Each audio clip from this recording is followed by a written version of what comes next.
En mars 2020, comme tout le monde, on a été un peu décontenancé, on a tout fermé. Pendant 1 mois et demi, on a dû tout fermer. On a appris à fonctionner autrement pour continuer au moins de se voir avec les administrateurs, de continuer de faire travailler l'association à distance. On était tous en télétravail, toute l'équipe était en télétravail. Et on a continué de travailler comme ça avec ce qu'on pouvait mettre en place. Et on n'était pas encore au point techniquement. La visioconférence, on a appris à s'en servir après. Les conférences téléphoniques, tout ce qu'on met maintenant aujourd'hui en place, on l'a appris au cours du premier confinement et dans les mois qui ont suivi. Donc ce premier confinement a été une fermeture quasi totale de l'association. On a réouvert ensuite pour les salariés en mai et pour le grand public en juin. Alors, premier confinement, là on est carrément paumé, il ne se passe plus rien.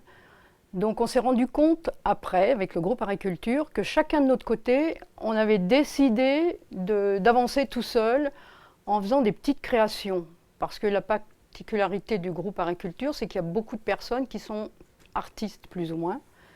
Et chacun dans son coin, on s'est rendu compte de ça après le confinement, avait fait des petits bricolages, des collages, de la peinture, de la sculpture.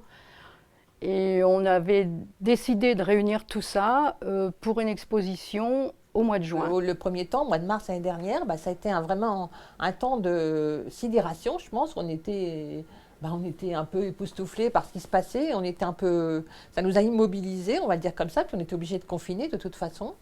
Et puis après, effectivement, dès la fin du confinement et le retour de la belle saison et de l'été, on a pu reprendre les activités en extérieur. Donc je dirais que depuis même avec le reconfinement de l'automne, là, de toute façon, on maintient nos activités adultes à l'extérieur. Et puis, ça nous a transformé, par contre, notre mode de fonctionnement, nous, au sein du conseil d'administration, nos relations avec les administrateurs entre nous, mais aussi les relations avec les autres associations, l'assemblée générale qu'on a dû faire, parce qu'on ne peut pas réunir de personnes, d'adultes en public. Donc, on fait tout, en fait, maintenant par visio.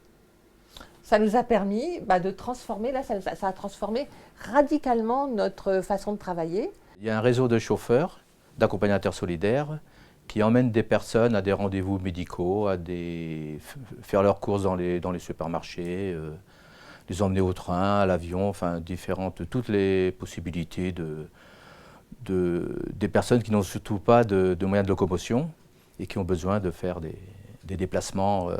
L'été a été préparé en 1 semaine ou 2 maximum.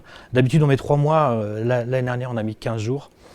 Et on a fait une très belle saison d'été avec des concerts, des soirées, avec beaucoup de choses, tout à l'extérieur. Tout a été mis en place à l'extérieur. Et on a mis en place entre autres 2 grosses expositions dans les jardins de l'hôtel de ville à La Chapelle.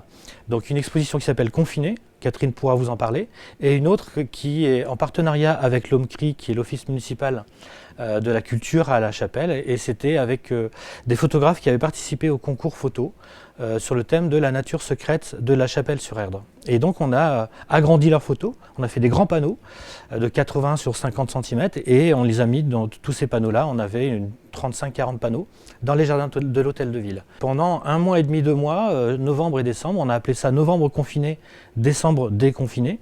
On a mis en place une activité virtuelle quotidienne. Donc tous les adhérents ont mis la main à la pâte en même temps. Certains ont monté un film, d'autres ont proposé des ateliers autour des décos de Noël, autour des recettes de Noël. Dans un avenir proche, je pense qu'on va continuer comme actuellement. Tant que la grande majorité des Français ne sont pas vaccinés, on ne peut pas dire grand-chose. Je pense que quand une majorité des Français seront vaccinés, je pense que ça ira mieux. L'avenir, moi je vois l'été 2021 quasiment comme un été normal. C'est-à-dire qu'on va continuer de faire nos activités à l'extérieur. On est en train de travailler sur une prochaine exposition dans les jardins de l'hôtel de ville, si on a l'autorisation de le faire.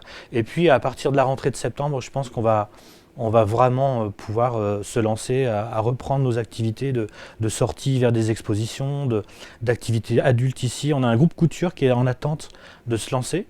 Donc à un moment, on va pouvoir quand même faire des choses en intérieur avec des adultes.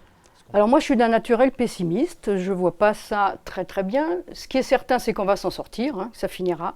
Je pense que ça va être encore un petit peu long, Mais quand on sera enfin débarrassé de ce virus, je pense que ça va être Je extraordinaire. pense que l'avenir, à la fois, ça nous a permis, je pense, de croire et de voir que d'autres relations que la relation de proximité étaient possibles. C'est pas suffisant, mais je pense que l'avenir, une fois qu'effectivement tout le monde sera vacciné, et puis tout le monde, et qu'il y aura moins d'épidémies, parce qu'elle va peut-être aussi un jour, un jour mourir elle aussi de sa belle mort, hein, comme beaucoup de virus. Je pense qu'après on va retrouver nos activités. Je pense pas qu'on ait perdu. On n'a pas perdu en audience à cause de ça, et en poids, et en relation. Donc je pense que ça va redémarrer. Dès que ça va être possible, ça va redémarrer, à mon avis, au quart de tour.